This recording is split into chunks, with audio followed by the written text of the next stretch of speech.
Today's house call takes me to the famous French Quarter of New Orleans. This bastion of food, music, and fun is such a favorite getaway for New Jersey residents Eric Schneff and Patrice Pellecchia. The couple recently purchased a vacation condominium in this 1830s building, located just 2 blocks from Bourbon Street. Now, Eric and Patrice contacted me about installing storm shutters for their windows.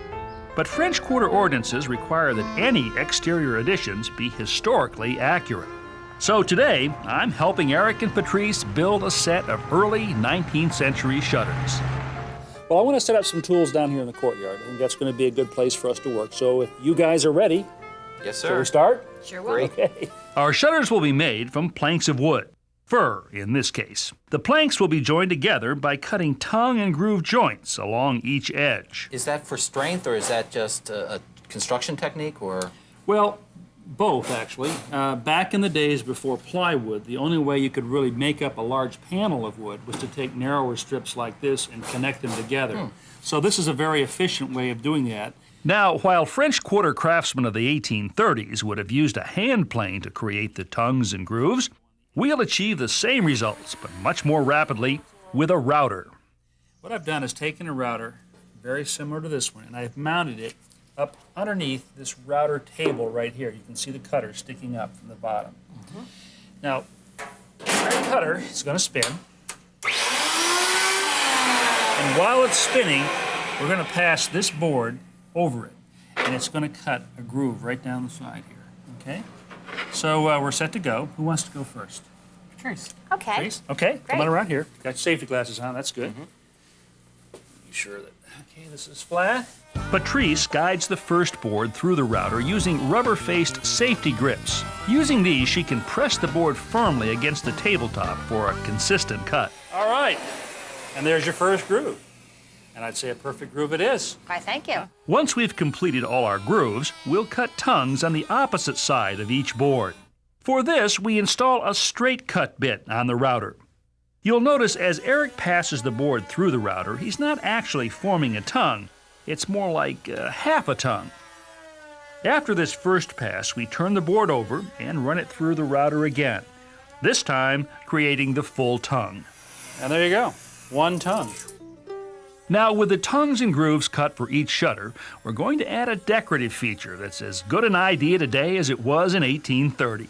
Using a third router bit, we're going to cut what's known as a bead along the tongue side of each board.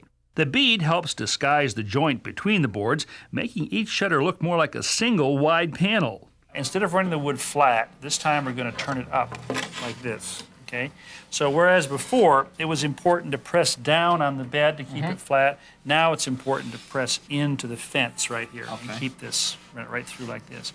Eric, why don't you come around and take the first one? Okay, are you ready? Yes, sir.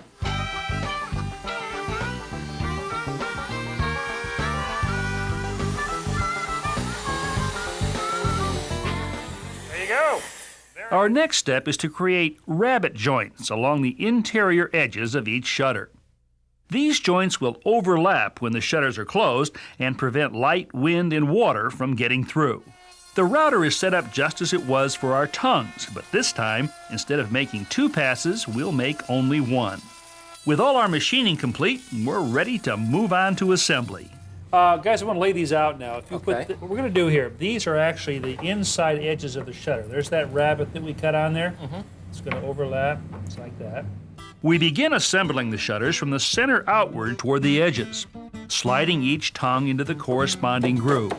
I find it easier to assemble the shutters first and then trim them to size afterwards. I love that feeling when they slide together like that. It's like a puzzle that matches. There's nothing like a good-fitting wooden joint. What's next? We're going to hold the boards together by attaching strips of 3/4-inch lumber across the backs. We cut 3 boards called battens to the correct length for each shutter and attach them with screws, countersunk so that the heads are below the surface. Alrighty, now one thing I hate in a restoration project like this is to see Phillips head screws, because if you see that, you know new, right? So, but I like them because they're rust resistant, they're gonna hold real well. So I'd like to cover these up. We did countersink the holes. Like I always say, putty is your friend. We've concealed the screw heads, turned the shutters over, and transferred the window measurements to them. Using a circular saw, Eric cuts each shutter to length. Then Patrice gets ready to cut them to width. Been waiting all day for this, haven't you? Bated breath. I know you're a little nervous about using the saw, but it's going to be just as easy as all the other tools. Let go. All right, now let's see if you did it. Dusty. Look at that. Wow. What a beautiful cut. Huh? Tell ya, I think I have a second career coming.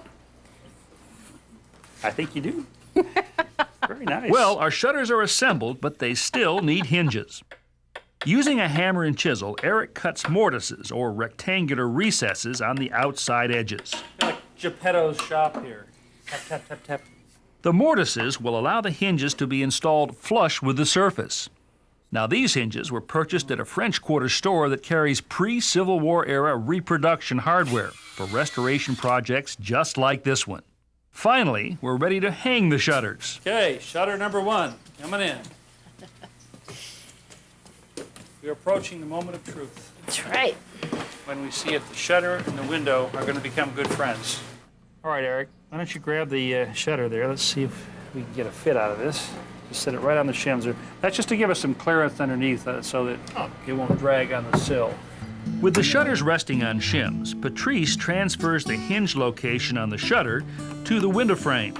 Then Eric chisels out 2 mortises on the inside of the frame so we can attach the matching hinge leaf. Finally, we hang our vintage 1830 shutters.